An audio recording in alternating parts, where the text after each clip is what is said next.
L'immeuble faisait 12 étages. Au moins 90 personnes y sont prises au piège. L'une d'elles vient d'être localisée. Il y a peu d'espace pour intervenir. Et il faudra encore du temps pour l'extraire de l'amas de béton. Près de 30 heures après le tremblement de terre, la jeune femme est enfin délivrée, vivante. Son mari l'embrasse.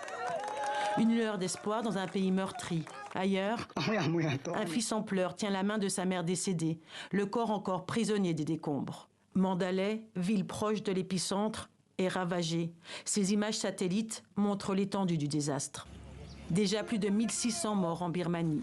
Chaque minute compte. À l'aide de pelleteuses, les sauveteurs fouillent les ruines. Celle d'un lycée ici. Cette mère vient d'apprendre que sa fille enseignante a donné signe de vie.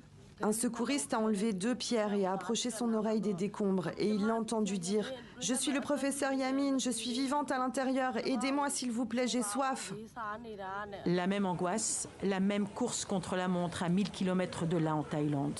À Bangkok, eux aussi multiplient les efforts et les moyens pour rechercher des survivants. Ils doivent manœuvrer entre des blocs tranchants et la peur d'un nouvel écroulement. Tenus à l'écart, les familles oscillent entre espoir et désespoir. Ce jeune ouvrier a pu s'échapper juste avant l'effondrement de cette tour en construction. Plus jamais, dit-il, il ne travaillera dans le bâtiment. J'aurais préféré mourir. Être en vie et voir mes amis morts me fait encore plus mal. L'aide s'organise, mais en Birmanie, il manque de tout. Le pays en guerre civile depuis 4 ans n'était pas préparé à faire face à une telle tragédie. Pour faciliter les opérations de secours, un groupe de combattants opposés à la junte a décrété un cessez-le-feu partiel de 2 semaines.